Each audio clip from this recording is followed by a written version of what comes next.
आप सभी भैया बहन, माता चाचा, दादा सबके हमार प्रणाम। हमारा नाम ज्ञानेश्वर चौबे है। हम काशी हिंदू विश्वविद्यालय बनारस में जंतु विज्ञान विभाग में प्रोफेसर हैं। लड़िकन की पढ़ाई ला ओकरे अलावा हमरे साथ और भी बहुत सारा रिसर्चर हुआ ये देश में। सबके साथ मिल कर के हम लोग रिसर्च भी करीला। कुछ चीज़ हम आप लोगन के बतावे के रहा कोरोना से संबंधित। आज 1 साल हो गल, उससे ज़्यादा समय हो गल, और हमन के बहुत कुछ समझ में आ गल कि कैसन महामारी है, एकर वायरस कैसन है, फिर एक एक ऐसे कैसे बचल जा सकला। तो एमन एक चीज़ हम आज ये बहुत साफ साफ क्लियर कह देवे चाहत थी कि अभी जब ये महामारी आयल रहल तो उस समय हमन के पास ऐसे बचे का बहुत कम रास्ता रहल। बहुत सारा इन्फॉर्मेशन भी हमन के मिलत रहल जो उनकी गलत सही इधर उधर बहुत कुछ रहल। किसी तरीके से हमन समय कट ली। लेकिन अब जवन है हमन के पास एक सबसे बड़ा अस्त्र है, एक तरीके से समझें ब्रह्मास्त्र है, वो है वैक्सीन। लेकिन अभी के देश का दुर्भाग्य कहल जाए या कुछ लोगन का गलती, जेकरे वजह से वैक्सीन के खिलाफ भी बहुत सारा भ्रांतियाँ फैलल। बहुत सारी चीज़ें लोग कहत हुआ कि वैक्सीन जौन है बहुत लोगन के नपुंसक बना दी जेके लगी, या जौन है ऐसे हार्ट अटैक हो जाई, या ऐसे आदमी के जौन है स्मरण शक्ति चल जाई, या एकरे लगले के बाद भी जौन है वायरस का इन्फेक्शन होता तो एकर कोनो मतलब ना है वैक्सीन लगले का। तो हमन जौन है रिसर्च के लिए ही, ओकरे अलावा भी बहुत सारा लोग ये विश्व में पूरा मिल के रिसर्च करत हुआ, और उसे निकल के ये बात एकदम साफ आयल है कि ई वैक्सीन लगले के बाद आदमी के कोरोना तो हो सकला, लेकिन ओकर प्रभाव बहुत न्यूनतम रही। और ओकरे बाद अगर कोरोना हो भी गल तो ओकरे जान जाए का खतरा एकदम न रही। लेकिन ये वैक्सीन लगले के साथ बहुत सारी चीज़ होता। जैसे ये वैक्सीन का 2 डोज है। पहले वैक्सीन जो है 28-28 दिन पर लगत रहल, लेकिन अब जो है वैक्सीन 42 दिन पर लगत है। 42 दिन से ज़्यादा समय के बाद पहला डोज, उसके बाद 42 दिन का समय दे करके दूसरा डोज। तो अब जब वैक्सीन लग जाता तो लोग सोचत हुआ कि ऑलरेडी हम जो है वायरस से मुक्त हो गई, फ्री हो गई, अब हम मास्क उतार के फेंक दे, निकल जाब रोड पर, लेकिन जो है अब हम कोरोना न पकड़ी। यही सबसे बड़ी गलती है। आदमी के जब तक अस्त्र ना रह, जब तक आदमी डरला तब तक तो वो बहुत कायदे से व्यवहार करला।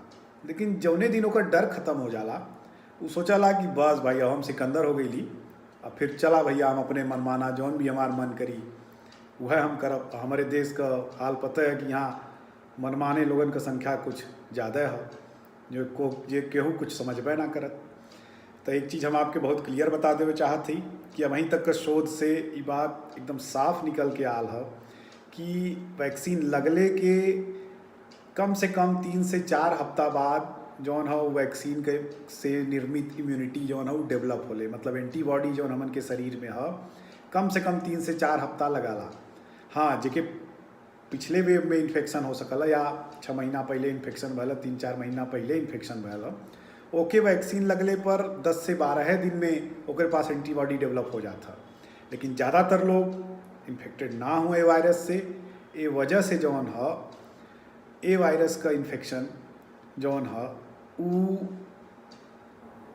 वैक्सीन से अगर लगले कि 1 हफ्ता बाद भी हो सकला, 2 हफ्ता बाद भी हो सकला, या 3 हफ्ता बाद भी हो सकला। लेकिन जो शुरू का इन्फेक्शन हुई, शुरू में अगर केहू के इन्फेक्शन हो गल वैक्सीन लगले के बाद, तब ओकर हालत ज़्यादा खराब हो सकेले। तो ये वजह से वैक्सीन लगले के बाद भी सावधानी बरते के है कम से कम 3 हफ्ता तक। ओकरे बाद इना के एकदम फिर से सावधानी छोड़ देवे के। ओकरे बाद भी जो है अब मास्क हमन का सबसे बड़ा हथियार है।